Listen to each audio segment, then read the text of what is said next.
ٹیپو سلطان ایک بہترین مسلم حکمران اور بہترین سپہ سالار۔ ٹیپو سلطان رحمۃ اللہ علیہ برصغیر کا وہ اولین مجاہد آزادی اور شہید آزادی ہے جس نے آزادی کی پہلی شمع جلائی اور حریت فکر، آزادی وطن اور دین اسلام کی فوقیت و فضیلت کے لیے اپنی جان نچھاور کر دی تھی۔ ٹیپو سلطان نے حق و باطل کے درمیان واضح فرق و امتیاز قائم کیا اور پرچم آزادی کو ہمیشہ کے لیے بلند کیا۔ آپ 1750 میں بنگلور کے قریب ایک قصبے میں پیدا ہوئے۔ آپ کا نام جنوبی ہندوستان کے ایک صوفی بزرگ حضرت ٹیپو مستان اولیاء رحمۃ اللہ علیہ کے نام پہ رکھا گیا تھا۔ ٹیپو سلطان کے آباء و اجداد کا تعلق مکہ معظمہ کے ایک معزز قبیلے قریش سے تھا جو کہ ٹیپو سلطان کی پیدائش سے اندازاً 1 صدی قبل ہجرت کر کے ہندوستان میں براستہ پنجاب دہلی آ کر آباد ہو گئے تھے۔ ٹیپو سلطان کے والد نواب حیدر علی بے پناہ خداداد صلاحیتوں کے حامل شخص تھے جو ذاتی لیاقت کے بے مثال جواں مردی اور ماہرانہ حکمت عملی کے سبب ایک ادنا افسر یعنی نائک سے ترقی کرتے ہوئے اس وقت کی جو حکومت تھی وہاں گورنر بنے اور بعد ازاں میسور کی سلطنت کے سلطان بن کر متعدد جنگی معرکوں کے بعد خود مختار بنے اور یوں 1762 میں باقاعدہ سلطنت خداداد میسور جو موجودہ ہندوستان کی ریاست کرناٹک ہے یہ قائم کی۔ 20 سال تک بے مثال حکمرانی کے بعد نواب حیدر علی 1782 میں انتقال کر گئے اور یوں حیدر علی کے ہونہار جواں سال اور باہمت فرزند ٹیپو سلطان نے 1783 میں ریاست کا نظام و نسق سنبھالا۔ دنیا کے نقشے میں ہندوستان ایک چھوٹا سا ملک ہے اور ہندوستان میں ریاست میسور ایک نقطے کے مساوی حیثیت رکھتی ہے اور اس نقطے برابر ریاست میں 16 سال کی حکمرانی یا بادشاہت اس وسیع و عریض لامتناہی کائنات میں کوئی حیثیت و اہمیت نہیں رکھتی، مگر اس چھوٹی اور کم عمر ریاست کے حکمران ٹیپو سلطان نے اپنے جذبے جرأت سے ایسی تاریخ رقم کی جو تا قیامت سنہری حروف کی طرح تابندہ رہے گی۔ ٹیپو کا یہ مختصر دور حکومت جنگ و جدل، انتظام و انصرام اور متعدد اصلاحی و تعمیری امور کے نظر ہو گیا، لیکن اس کے باوجود جو وقت اور مہلت اسے ملی اس سے ٹیپو نے خوب استفادہ کیا۔ ٹیپو سلطان کو ورثے میں جنگیں، سازشیں، مسائل، داخلی دباؤ اور انگریزوں کا بے جا جبر و سلوک ملا جسے اس نے اپنی خداداد صلاحیتوں اور اعلیٰ حوصلے سے قلیل عرصے میں نپٹا لیا۔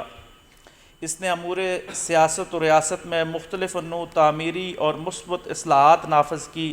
صنعتی، تعمیراتی، معاشرتی، زرعی، سماجی، سیاسی شعبوں میں اپنی ریاست کو خود کفیل بنایا۔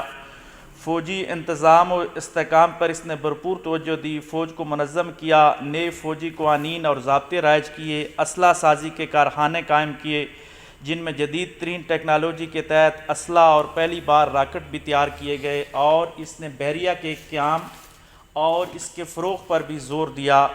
نئے بحری اڈے قائم کیے، بحری چوکیاں بنائی، بحری جہازوں کو تیاری کے مراکز قائم کیے گئے، فرانسیسیوں کی مدد سے اپنی فوج کو جدید خطوط پر آراستہ کیا، سمندری راستے سے تجارت کو فروغ بھی اس کے عہد میں ملا۔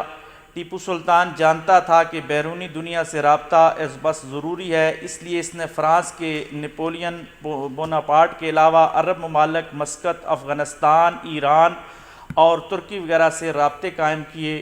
ٹیپو نے امن و امان کو برقرار رکھنے، قانون کی بالادستی اور احترام کا نظام نہ صرف روشناس کرایا بلکہ سختی سے اس پر عمل بھی کروایا، جس سے اس کی عوام کو چین اور سکون اور ریاست کو استحکام ملا۔ ٹیپو سلطان کا یہ قول کہ گیدڑ کی 100 سالہ زندگی سے شیر کی 1 دن کی زندگی بہتر ہے، غیرت مند اور حمیت پسندوں کے لیے قیامت تک مشعل راہ بنا رہے گا۔ ٹیپو سلطان اوائل عمر سے بہادر، حوصلہ مند، جنگجو صلاحیتوں کا حامل، بہترین شہ سوار اور شمشیر زن تھا۔ علمی ادبی صلاحیتوں، مذہب سے لگاؤ، ذہانت، حکمت عملی، دور اندیشی کی خصوصیات نے اس کی شخصیت میں 4 چاند لگا دیے تھے۔ وہ ایک نیک، سچا، مخلص، مہربان طبیعت ایسا مسلمان بادشاہ تھا جو محلوں اور ایوانوں کے بجائے رزمگاہ میں زیادہ نظر آتا ہے۔ وہ عالموں، شاعروں، حدیبوں اور دانشوروں کی قدر و منزلت کرتا تھا، مطالعے اور اچھی کتب کا شوقین تھا۔ اس کی ذاتی لائبریری میں لاتعداد نایاب کتب موجود تھی۔ ٹیپو سلطان وہ پہلا مسلم حکمران ہے جس نے اردو زبان کو باقاعدہ فروغ دیا اور دنیا کا سب سے پہلے فوجی اخبار جاری کیا۔ اس کے عہد میں اہم موضوعات پر بے شمار کتابیں بھی لکھی گئی، یعنی علم و ادب کے ساتھ اس کو خاص شناسائی تھی۔ ٹیپو سے اس کے فوجی جنرل میر صادق نے غداری کی۔ ٹیپو سلطان کی والدہ کا تعلق آندھرا پردیش میں واقع کڑیا کے قلعہ کے گورنر میر معین الدین کی بیٹی سے تھا۔ اس نسبت سے اس نے اپنے ننیالی رشتہ داروں کو بھی اپنی سلطنت میں کافی حصہ دیا ہوا تھا۔ ٹیپو سکہ سازی اور ایک نئے ریونیو سسٹم کی وجہ سے بھی مشہور ہوا، جس سے میسور کی ریشم کی صنعت نے بہت ترقی کی۔ ٹیپو کے دور میں میسور نے اقتصادی ترقی میں بہت ترقی کی، وہاں اجرتیں اور معیار زندگی بہت بلند ہو گیا۔ ایسٹ انڈیا کمپنی سے جنگوں میں ٹیپو نے راکٹوں کے استعمال کا آغاز کیا۔ ایسے 2 راکٹ جن پر 2 تیز دھاری بلیڈ لگے ہوتے تھے سرنگا پٹم میں انگریزوں کے ہاتھوں آئے، جو لندن کی رائل آرٹلری میوزیم میں موجود ہیں۔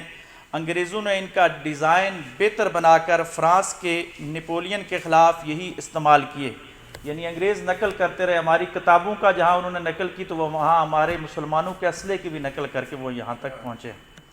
نپولین انگریزوں کے خلاف ٹیپو سلطان کا اتحادی تھا۔ ٹیپو کی بحریہ میں 72 توپوں والے 20 جنگی جہاز اور 62 توپوں والے 20 فریگیٹ شامل تھے۔ ٹیپو نے ہمسایہ حکمرانوں سے بھی کئی جنگیں لڑی، جن میں مراٹھا میسور جنگ مشہور ہے، جو بالآخر ایک معاہدے سے ختم ہوئی۔ اس معاہدے کے تحت ٹیپو سلطان کو مراٹھوں کو 48 لاکھ روپیہ تعاون جنگ ادا کرنا پڑا اور اپنے والد حیدر علی کے فتح کیے ہوئے علاقے واپس کرنے کے علاوہ سالانہ 12 لاکھ روپے خراج بھی ادا کرنا پڑا تھا۔ انگریزوں اور میسور کی چوتھی جنگ کے دوران برطانوی فوج نے نظام حیدرآباد کے ساتھ مل کر ٹیپو سلطان کو شکست دی اور وہ مئی 1799 میں شہید ہو گیا۔ ٹیپو کی موت اس کے معتمد جرنیل میر صادق کی غداری سے منسوب کی جاتی ہے۔ تاریخی حوالوں کے مطابق محاصرے کے دوران میر صادق نے میسور کی فوج کا ایک بڑا حصہ میدان جنگ سے نکال دیا اور اس نے حکمت عملی کیا اختیار کی کہ جس وقت عین گھمسان کی جنگ ہو رہی تھی تو سپاہیوں سے میر صادق نے کہا کہ وہ اپنی اپنی تنخواہیں جا کے وصول کر لیں، یعنی سپاہی تنخواہ لینے کے لیے چلے گئے اور اس طرح فوج کا ڈسپلن جو ہے وہ ٹوٹ گیا۔ اس سے ٹیپو سلطان کا دفاع کمزور ہوا اور اس کے نتیجے میں انگریزی فوج سرنگا پٹم کے مضبوط قلعے میں شگاف ڈالنے میں کامیاب ہو گئی۔ ٹیپو دوسرے محاذ پر تھا، خبر ملنے پر وہاں پہنچا لیکن بہت دیر ہو چکی تھی، سورج غروب ہو چکا تھا، اندھیرا چھانے لگا تھا۔ انگریزی فوج کے سپاہیوں کو میدان جنگ میں ٹیپو کی لاش تلاش کرنے کے لیے بھیجا گیا تو وہ گھبرا رہے تھے، انہیں یقین نہیں آ رہا تھا کہ ان کا سب سے بڑا دشمن مر چکا ہے۔ بالآخر ٹیپو کی لاش میسور کے دارالحکومت سرنگا پٹم سے ملی۔ ٹیپو سے لڑنے والی فوج برٹش ایسٹ انڈیا کمپنی کے 26,000 سپاہیوں، 4,000 یورپیوں اور ہندوستانیوں پر مشتمل تھی۔ اس کے علاوہ نظام حیدرآباد نے 10 بٹالین فوج اور 16,000 گھڑ سوار بھیجے۔ یہ اپنے ہی ہمیشہ غداری کرتے رہے اور اب مرتے رہے۔ یہ نظام حیدرآباد نے، یہ انگریزوں کا ساتھی تھا۔ اس طرح انگریزی فوج 50,000 سے زیادہ تھی جبکہ ٹیپو کے پاس قریباً 30,000 سپاہی تھے۔ جس وقت انگریزی فوج سرنگا پٹم کی دیواریں توڑ کر داخل ہو چکی، فرانسیسی مشیروں نے ٹیپو کو مشورہ دیا، کیونکہ فرانسیسی اس کے اتحادی تھے، کہ وہ ایک خفیہ راستے سے نکل جائے اور اس طرح مزید ایک دن اور لڑا جا سکتا ہے۔ لیکن ٹیپو نے اس وقت وہ سنہری قول بولا جو قیامت تک میں سمجھتا ہوں کہ زندہ و جاوید رہے گا۔ ٹیپو نے ان کو کہا کہ شیر کی ایک دن کی جو زندگی ہے یہ گیدڑ کی 100 سالہ زندگی سے بہتر ہے۔ یوں ہی اس نے لڑتے لڑتے جام شہادت نوش کیا۔ فوجی اور اقتصادی کامیابیوں کے باوجود جو آج کل کے ہندوستان میں ایک بڑی بات ہو رہی ہے کہ ہندو اور عیسائیوں پر مظالم ٹیپو بہت زیادہ ڈھاتا تھا، اور جس کی وجہ سے اقلیتوں کے ساتھ اس نے بڑے ظلم کیے، اور موجودہ جو RSS کی یہ سوچ ہے ہندوتا والی اور مودی کی گورنمنٹ، یہ ٹیپو سلطان کو انتہائی متنازع بنا رہی ہے۔ تو اس حوالے سے میں نے کچھ اقوال نقل کرنے کی کوشش کی ہے جو مختلف لوگوں نے لکھے ہیں۔ کئی مورخوں نے لکھا ہے کہ ٹیپو کے دور میں غیر مسلموں کو قتل کیا گیا، جیلوں میں ڈالا گیا اور اسلام قبول کرنے پہ مجبور کیا گیا۔ بعض یہ بھی کہتے ہیں کہ اس نے کئی مندر اور گرجا تباہ کیے کرنے کے علاوہ غیر مسلموں کے ختنے کرنے کا حکم بھی دیا۔ لیکن بی اے نیلیئر جیسے کئی دوسرے مورخ اس کی سختی سے تردید کرتے ہیں۔ وہ یہ بھی بتاتے ہیں کہ اس نے نہ صرف اپنی انتظامیہ میں ہندو افسر رکھے تھے بلکہ 156 مندروں کے لیے سرکاری امداد بھی دی۔ کئی جگہوں پہ ذکر ہے کہ ٹیپو سلطان کا خزانچی کرشنا راہو اور ڈاک اور پولیس کا وزیر شامیہ آئینگر تھا، جو مغل دربار میں اس کا چیف ایجنٹ مول چند اور سجن رائے تھے۔ یعنی اس کی جو حکومت تھی اس میں اقلیتوں کو اہم عہدے دیے گئے تھے، اگر وہ ان کو مارتا تو ایسا کبھی نہ ہوتا۔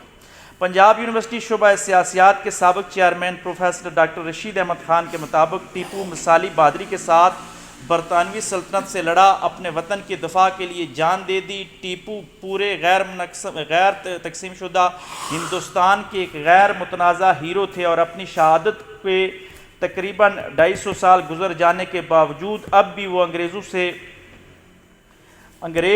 ان سے خوف زدہ ہیں، لیکن انہوں نے اپنی سرزمین جو ہے وہ دشمن کو کبھی بھی نہ دی اور اپنی جان قربان کرنے کی وہ ترجیح دی، لیکن اپنی زمین کا ایک انچ بھی اپنی زندگی میں دینا گوارا نہ کیا۔ یہ بالکل جھوٹا پروپیگنڈا ہے کہ ٹیپو نے ہندوؤں پر کوئی مظالم کیے۔ حقیقت یہ ہے کہ انہوں نے سرکاری خزانے سے مندر تعمیر کروائے۔ کئی ہندو مورخ اس بات کی تصدیق کرتے ہیں۔ ویسے بھی ٹیپو کے زمانے میں میسور کی ہندوؤں کی آبادی مسلمانوں سے کافی زیادہ تھی۔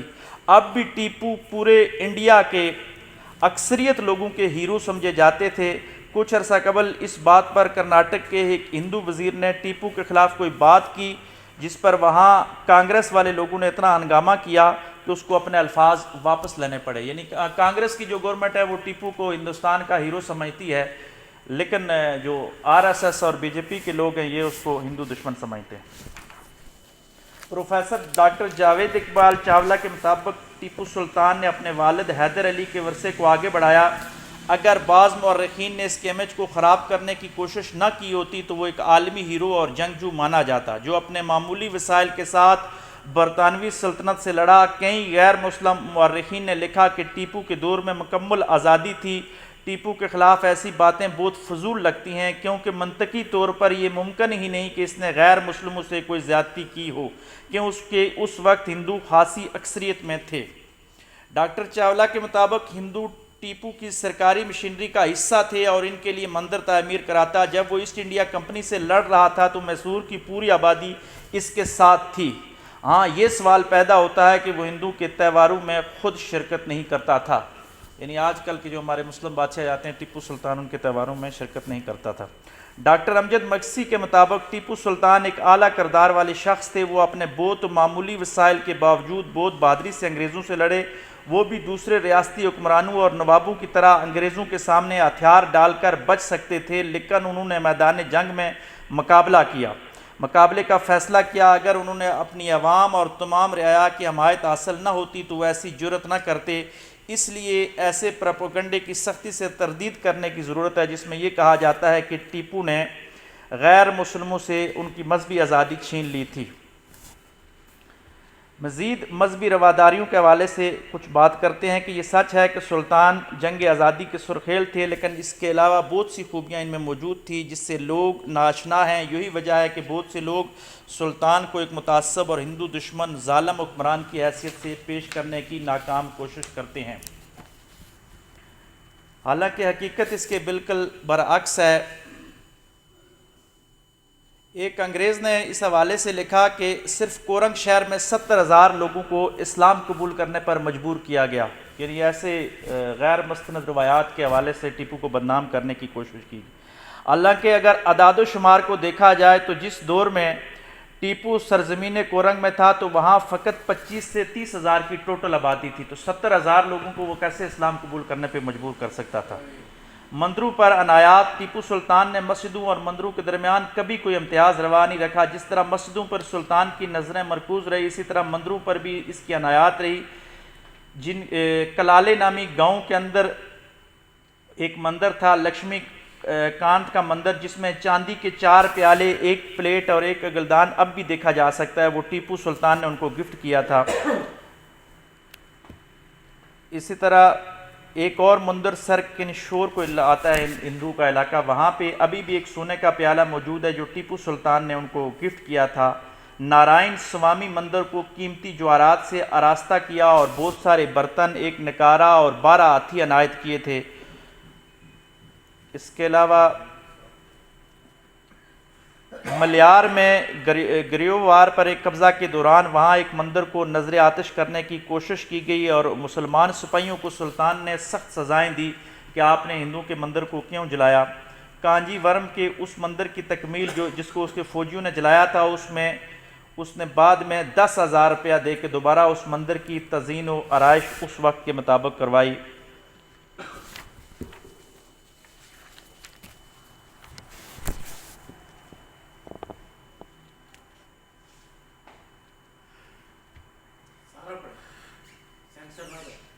سارا پڑھیں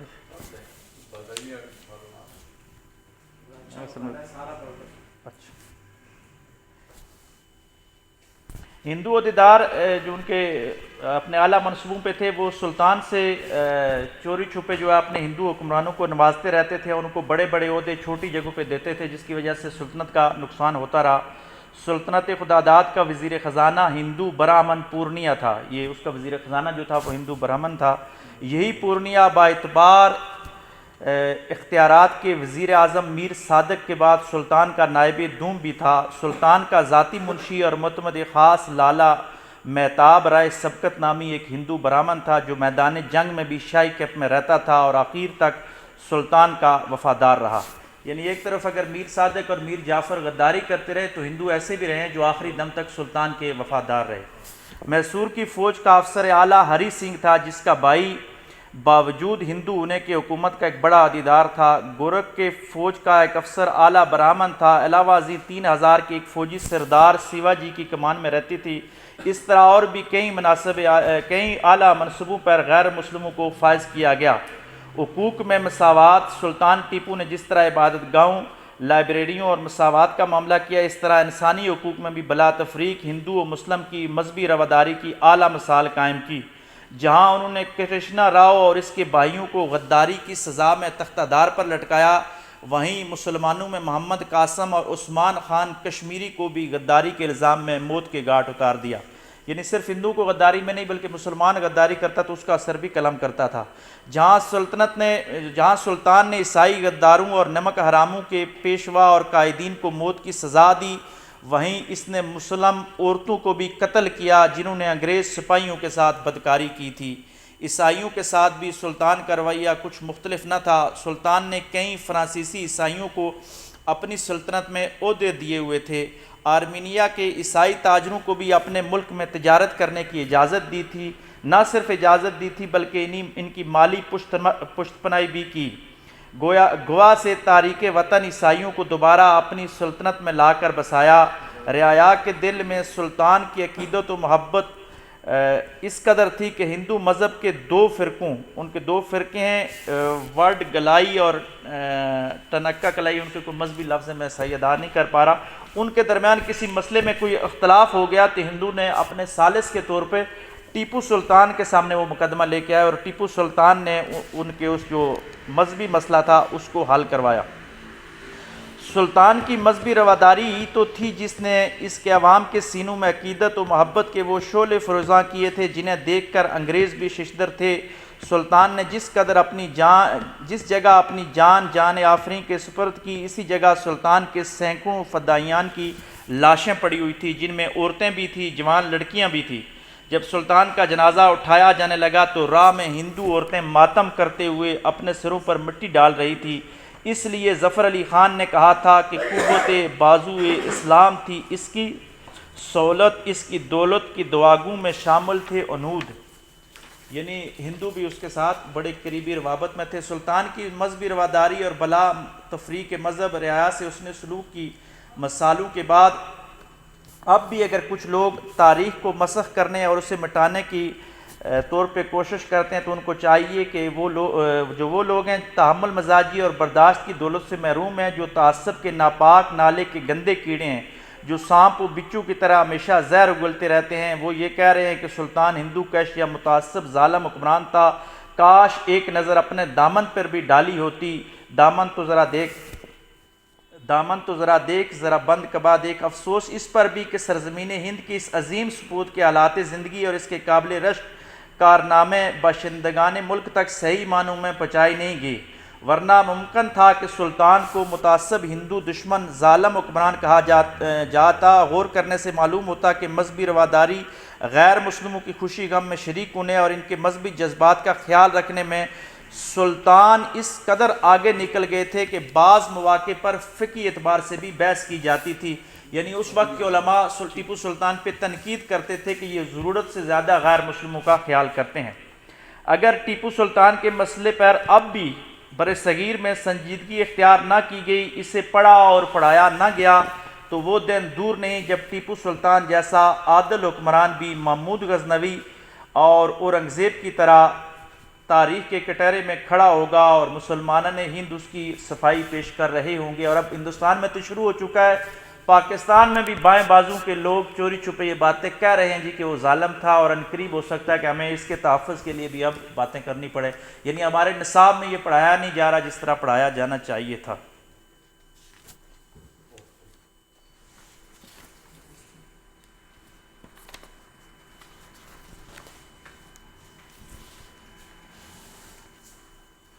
اچھا، برصغیر میں راکٹ کے استعمال کا بانی قرار دیا جاتا ہے ٹیپو سلطان کو، جس نے باقاعدہ راکٹ اپنی اس میں استعمال کیے۔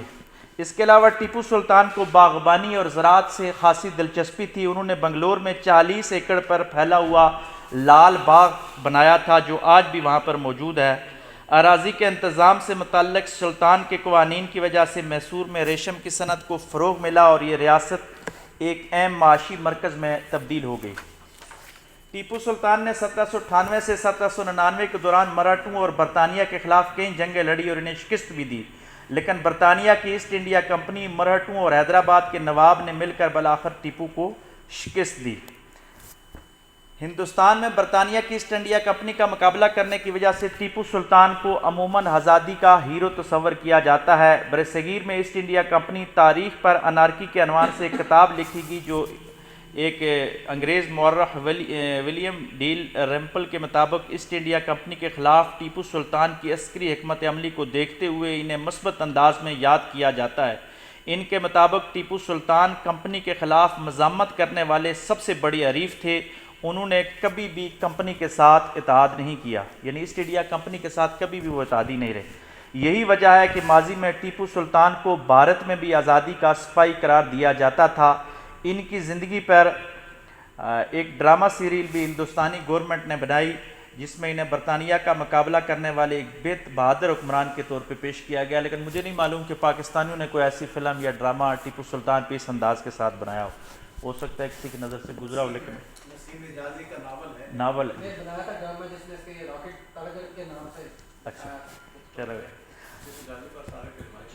حالیہ برسوں میں یہ پہلا موقع نہیں جب ٹیپو سلطان کے نام پر بھارت میں سیاسی تنازع کھڑا ہوا۔ 2014 میں بھارت کے یوم جمہوریت پر ریاست کرناٹک کے فلوٹ میں ٹیپو سلطان کا مجسمہ شامل تھا، جس پر اس وقت سوشل میڈیا پر ہندو انتہا پسندوں کا سخت رد عمل سامنے آیا۔ ہندو قوم پرستوں نے ٹیپو سلطان پر ہندوؤں کے قتل عام، جبراً مذہب تبدیل کرنے کے الزامات عائد کیے اور یہ موقف اختیار کیا کہ وہ ظالم حکمران تھا اور ہندوستان کی آزادی کا ہیرو نہیں تھا۔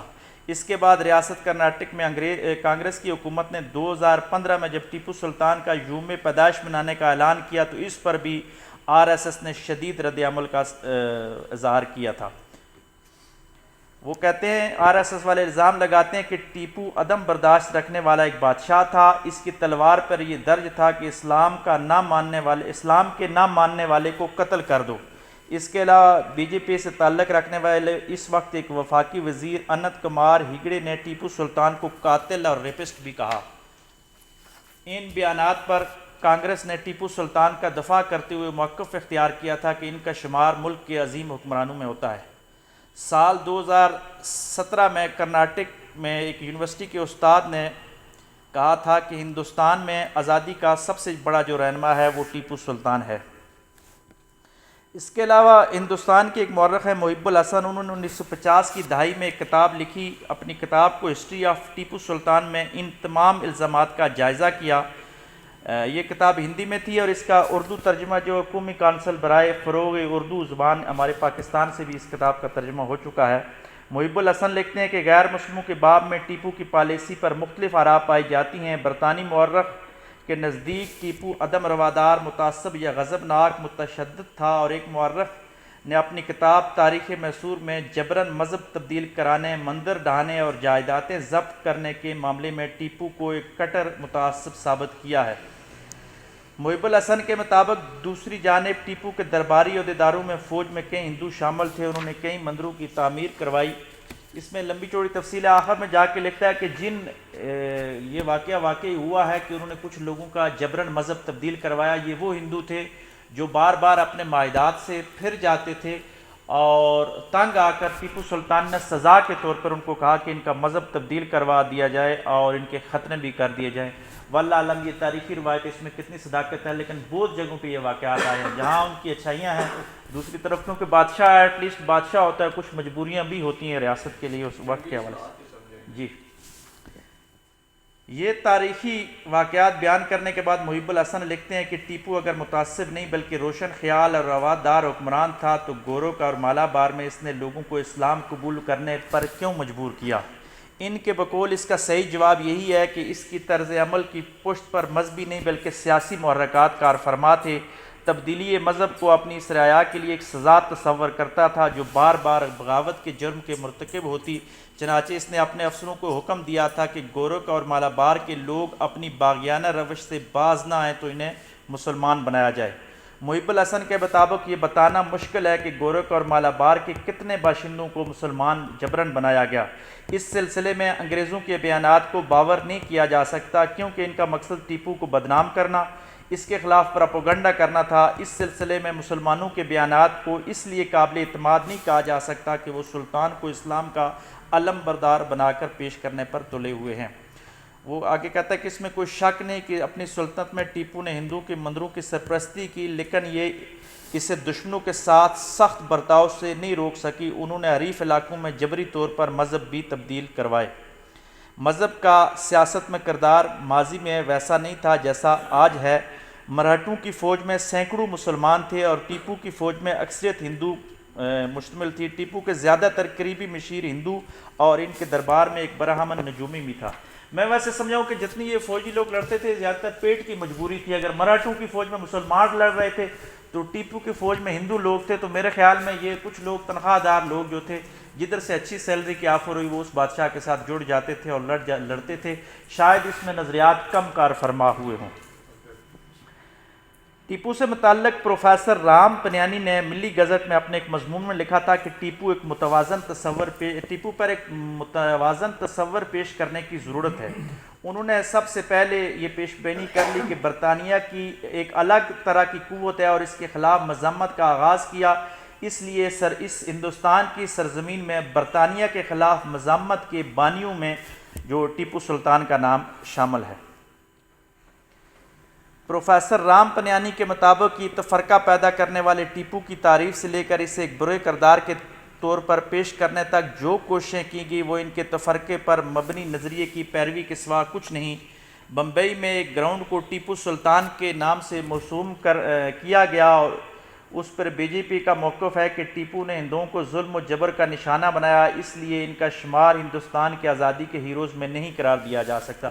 ابھی مودی حکومت نے بہت سارے شہروں کے نام بھی تبدیل کرنا شروع کر دیے ہیں اور جہاں جہاں ہمارے مسلم حکمرانوں کے نام تھے ان کو ختم کرنے کی کوشش ہو رہی ہے، بلکہ انہوں نے کرنا شروع کر دیا گیا۔ ریاست الہ آباد کے حوالے سے کہتے ہیں کہ اس کا نام بھی وہ تبدیل کر رہے ہیں۔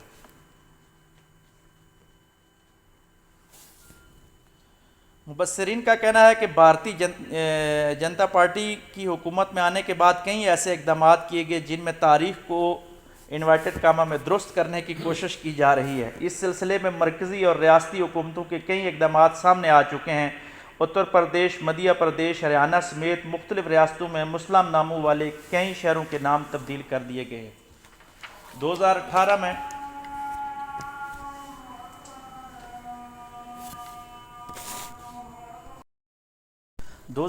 میں وزیر اعظم مودی نے ایک ہندو جو کٹر اسکالرز ہیں ان کے حوالے سے ایک کمیٹی تشکیل کی جن کو یہ ذمہ داری دی گئی تھی کہ تاریخی طور پر ہندوستان کی تاریخ کو درست طور پر پیش کیا جائے۔ میں سمجھتا ہوں کہ مذہبی انتہا پسندی جہاں بھی آتی ہے تو یہ بڑا ظلم ہوتا ہے کہ وہ تاریخ کو کانٹ چھانٹ کر کے پیش کرتے ہیں۔ پاکستان میں بھی ضیاء الحق کے صاحب کی حکومت میں بہت سارے اچھے کام ہوئے اسلام کے حوالے سے اور نظریہ پاکستان کے حوالے سے، لیکن کچھ جگہوں پہ شاید شدت پسندی کرتے ہوئے تاریخ کو مسخ کر کے پیش کیا گیا۔ میں سمجھتا ہوں کہ برصغیر میں اگر ہندو نے اچھا کام کیا تو اس کو بھی اجاگر کرنا چاہیے، مسلم نے اگر اچھا کیا تو وہ بھی کرنا چاہیے۔ آج مودی حکومت ضیاء الحق سے بڑھ کر وہاں پہ ظلم کر رہی ہے اور مسلمانوں کی تاریخ کو مسخ کر رہی ہے۔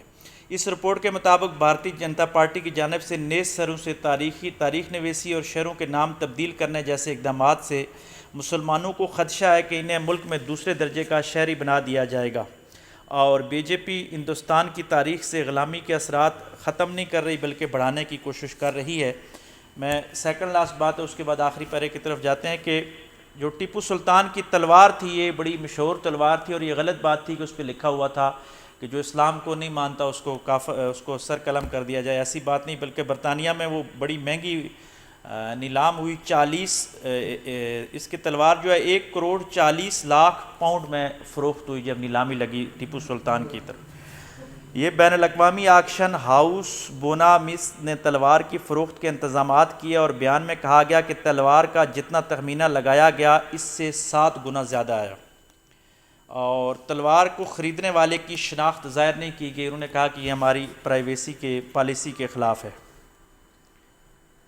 اور بیان میں یہ بھی کہا گیا برطانیہ کی طرف سے کہ تلوار کو اس دور میں اقتدار کی علامت سمجھا جاتا تھا، اس لیے ہم اقتدار لے آئے تو ساتھ ہی تلوار بھی ساتھ لے کے آ گئے۔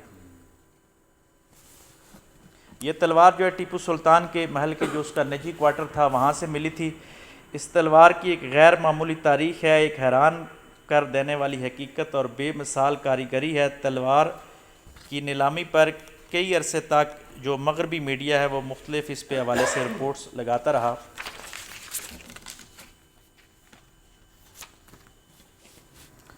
آخری بات جو ہے یہ اس پیرے کو میں نے ٹیپو سلطان کا کیونکہ صوفیاء کے حوالے سے اس کا تعلق تھا، لیکن ہمارے ہاں یہ ایک بڑی بدقسمتی ہوئی کہ مذہبی انتہا پسندی ہمیشہ سے ہمارے سروں پہ سوار رہی، اور ہم نے ایک متوازن آدمی کو تفرقہ واریت کے حوالے سے تقسیم کیا، اور یہ طاغوت اور سامراج کی سازش ہے، اور ٹیپو سلطان کے ساتھ بھی یہی ہوا۔ ٹیپو سلطان کا والد تو صوفی منش تھے، لیکن یہ بھی اسی طرز پہ چلے تھے، لیکن انقلابی آدمی جو ہوتا ہے وہ لا محالہ اصلاحات کرتا ہے۔ تو اس کے حوالے سے محمد آصف صاحب نے کچھ تحریر لکھی ہے، تو اس میں سے میں نے کچھ چیدہ چیزیں لکھی ہیں۔ تاریخ بھی ایک عبرت قدہ ہے، حیران کر دیتی ہے۔ یہ 1799 کا مارچ تھا، نماز جمعہ پڑھ کر لوگ نکلے تو منادی کرنے والے نے منادی کی، اے مسلمانوں سنو، میسور کے صوفی بادشاہ حیدر علی کا بیٹا فتح علی ٹیپو وہابی ہو گیا ہے۔ یہ اعلان کرناٹک کے مقبوضہ مضافات سے لے کر نظام کی ریاست حیدرآباد کے گلی کوچوں میں پڑھ کر سنایا گیا۔ ایسٹ انڈیا کمپنی بہادر مرہٹے اور نظام آف حیدرآباد میسور کے ٹیپو سلطان کے خلاف چوتھی جنگ لڑنے جا رہے تھے۔ اس جنگ کی تیاری ہو رہی تھی۔ ایسٹ انڈیا کمپنی کو سلطان ٹیپو کے ہاتھوں شکست ہوئی۔ انہوں نے ریاست میسور کو اپنے لیے ایک بڑا خطرہ تصور کیا، تو اسے مٹانے کے لیے نہ صرف عسکری منصوبہ بندی کی، وہ ہر ماز پر بروکار لائے۔ ایسٹ انڈیا کمپنی نے سلطان ٹیپو کے خلاف مذہبی کارڈ استعمال کرتے ہوئے یہ بات پھیلا دی کہ ٹیپو سلطان تو وہابی ہو گیا ہے۔ اس کے بعد دوسرے مرحلے پر وہابی سلطان کے خلاف فتووں کا تھا۔ ریاست حیدرآباد کے مفتی صاحبان سے سینکڑوں فتوے لیے گئے کہ صوفی حیدر علی کا بیٹا ٹیپو سلطان وہابی ہو گیا ہے، اب اس کے خلاف لڑائی واجب ہو چکی ہے، اس لڑائی میں جو بھی شریک ہوگا عند اللہ ماجور ہوگا، اجر پائے گا اور ثواب کا حقدار ہوگا۔ چنانچہ جب ایسٹ انڈیا کمپنی مرہٹوں اور نظام آف حیدرآباد سے مل کر میسور پر حملہ آور ہوئی، تو اس کے ساتھ وہ مسلمان جنگجو بھی شامل تھے جو ثواب دارین کی خاطر سلطان ٹیپو سے لڑنے چلے آئے تھے۔ دلچسپ بات یہ ہے کہ ایک ہی وقت میں 3 ریاستوں میں 3 اعلانات ہو رہے تھے۔ کہیں اعلان ہو رہا تھا کہ ٹیپو وہابی ہو گیا، تو کہیں اعلان کیا جا رہا تھا کہ ٹیپو شیعہ ہو گیا ہے۔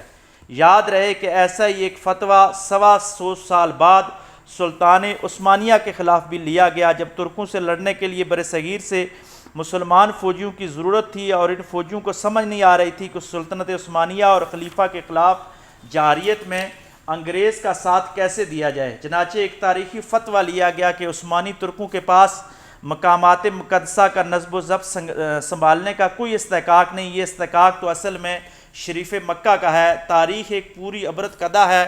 القدس میں عثمانی ترکوں کو شکست دے کر برطانوی لشکر گھسا، تو اس کے اولین دستوں میں ہندوستان کے مسلمان بھی شامل تھے۔ اس ہندوستان میں پھر تحریک خلافت چلائی جاتی ہے۔ عربوں نے عرب مزاحمت کے پرچم تلے ترکوں سے بغاوت کی اور نتیجہ یہ نکلا کہ القدس برطانیہ کے پاس چلا گیا۔ وہی عرب بغاوت کا پرچم تھام کر آج فلسطینی اسی آزادی کو تلاش کر رہے ہیں جو اسی پرچم تلے گنوائی گئی تھی، یعنی مذہبی منافرت کے ذریعے ہی ہم نے اپنی بہت ساری جو میراث ہے وہ کھوئی ہے۔ سلطان ٹیپو کو کسی نے وہابی، کسی نے شیعہ سمجھ کر مراٹھوں اور ایسٹ انڈیا کمپنی کا ساتھ دیا۔ یہاں پہ قائد اعظم کی ایک بات مجھے یاد آ رہی، میں نے لکھی نہیں، کہ قائد اعظم جب کمپین چلا رہے تھے انتخابات کی تو کراچی میں ایک بندے نے کہا کہ ہم آپ کو ووٹ نہیں دیتے کیونکہ آپ شیعہ ہیں، تو قائد اعظم نے کہا پھر آپ گاندھی کو ووٹ دے دو کیونکہ وہ سنی ہے۔ سلطان ٹیپو کو کسی نے وہابی، کسی نے شیعہ سمجھ کر مراٹھوں اور ایسٹ انڈیا کمپنی کا ساتھ دیا، لیکن اسی سلطان کے مزار پر لکھا ہوا ہے ٹیپو بنام دین محمد شہید شد۔ سلطان ٹیپو امر ہو گیا۔ سلطان کے شہید ہونے کے بعد آج ان کے سہولت کاروں کی دھول کا بھی کوئی نشان نہیں، یعنی جو لوگ مراٹھوں اور ان کی فوج میں تھے وہ نیست و نابود ہو گئے۔ مذہبی کارڈ نہ صرف کل استعمال ہوا بلکہ آج بھی بلاغ کے میدان میں مسلم معاشروں میں استعمال ہو رہا ہے، بڑے اہتمام کے ساتھ استعمال ہو رہا ہے۔ یہی کام ٹیپو سلطان کے ساتھ بھی ہوا۔ حالانکہ سلطان ٹیپو کسی بھی قسم کی فرقہ واریت سے بلند انسان تھا۔ اس کی کہانی تو بس اتنی سی ہے کہ ٹیپو بنام دین محمد شہید۔ مسلمانوں کے مکاتب فکر کی عصبیت تو کجا، اسے ہندوؤں کے ساتھ بھی امتیازی سلوک نہ ہونے کی وجہ سے وہ بھی اس کو اکثریت اپنا رہنما مانتے ہیں۔ سلطان کے دربار میں ان کے عہدے تھے، اس کو ختم کرتے ہیں، آگے چلتے ہیں جی۔ ٹیپو کے خزانے میں جو چاندی کے سکے تھے وہ بھی دیکھیں یکجہتی کا ایک استعارہ تھے کہ ٹیپو نے مذہبی یکجہتی کا استعارہ کیا تھا۔ سب سے قیمتی سکے کا جو نام تھا وہ سرکار دو جہاں صلی اللہ علیہ وآلہ وسلم کی نسبت سے احمدی تھا۔ اس کے بعد قیمتی ترین سکہ صدیقی تھا جسے صدیق اکبر سے نسبت تھی۔ تیسرے سکے کا نام فاروقی تھا، ایک سکے کا نام عثمانی تھا اور ایک کا نام حیدری تھا، یعنی اس کی کرنسی اس انداز کے ساتھ شروع ہوتی۔ یہ کتنی ایک اچھی بات ہے۔ ٹیپو کے جو دستے تھے اس کا نام اسد الہی تھا۔ یہی ٹیپو سلطان عثمانیہ کو لکھ بھیجتا ہے کہ فرات سے نجف تک نہر کھودیے، اس کا خرچہ ٹیپو سلطان دے گا، یعنی وہ مسلم حکمرانوں کے ساتھ اچھے تعلقات تھے۔ یہ سفارت جب واپس میسور پہنچی تو ٹیپو دفن ہو چکا تھا۔ ٹیپو کے خلاف مذہبی بنیادوں پر پروپیگنڈا شروع کرنے والے جہاں یہ الزام سود مند ثابت ہو سکتا تھا، وہاں کے لاگوں کے رجحانات کو دیکھ کر ٹیپو پر وہی الزامات لگایا گیا۔ جہاں یہاں جنی سنی تھے ان کے خلاف شیعہ تھے تو سنی ایک پروپیگنڈا کیا گیا میڈیا وار کے لیے۔ اس بیانیے میں لفظ صوفی حیدر علی کا استعمال بھی بڑی دلچسپ بات ہے۔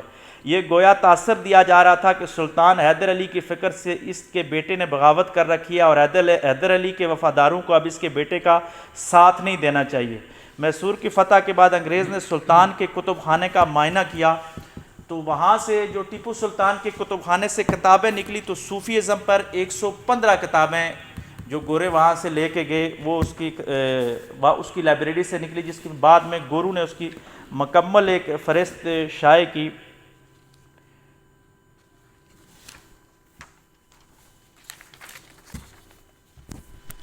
اچھا، اب وہ کہتے ہیں کہ 115 کتابیں نکلنے کے بعد کسی نے یہ اعلان نہیں کیا کہ پہلے تو کہتے تھے نا کہ ٹیپو وہابی ہو گئے تھے، پھر کسی نے نہیں کہا کہ 115 کتابیں صوفی ازم کی اس کی لائبریری سے نکلی۔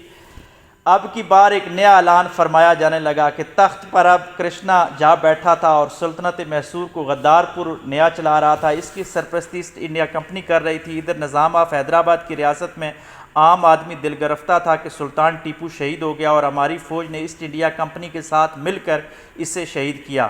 چنانچہ اب نیا اعلان اور نیا پروپیگنڈا کیا جانے لگا، خطبوں میں مساجد میں بتایا جانے لگا، مذہبی کتابیں ایک سائٹ پہ کی جانے لگی اور وہاں یہ لوگوں کو بتایا جانے لگا کہ یہ بڑا عیاش آدمی تھا، اور عیاشی کے لیے یہ ثبوت دیا گیا کہ اس کے کتب خانے سے شاعری کی 190 کتابیں نکلی ہیں۔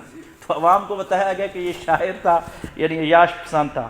یہاں مجھے یاد آ گیا کہ اسامہ بن لادن بیچارے کو بھی جب بدنام کیا جا رہا تھا تو کہتے تھے کہ اس کو جب پکڑا گیا تو اتنی عورتیں تھیں اور یہ تھا، یہ ہر انقلابی کے ساتھ یہی ستم زری تھی ہم لوگ کرتے، یہ پالیسی۔ جبکہ قرآن و کہتے ہیں کہ 190 کتابیں نکلی شاعری کی، جبکہ قرآن و حدیث کی کتابیں اس سے بھی آدھی ہیں۔ اس دور کے ریاست حیدرآباد کے علماء کرام اور مفتیان اعظام نے جو مضامین باندھے یا ان سے بندوائے گئے، کبھی ان کا کوئی مجموعہ پاکستان میں شائع ہو جائے تو 14 نہ صحیح بلکہ 8-10 طبق ضرور روشن ہو جائیں گے کہ تاریخ میں مذہبی منافرت کا استعمال کیسے کیسے کیا جانے لگا۔ کاش کوئی لکھنے والا ٹیپو سلطان پر لکھے جیسے اس پر لکھے جانے کا حق ہے۔ ٹیپو بنام دین محمد شہید۔ شکریہ۔ جی جی ٹھیک۔ بہت ماشاء اللہ اچھا مطالعہ، بہت محنت سے، اور آپ دیکھ رہے ہیں کہاں کہاں سے حوالے ڈاکٹر صاحب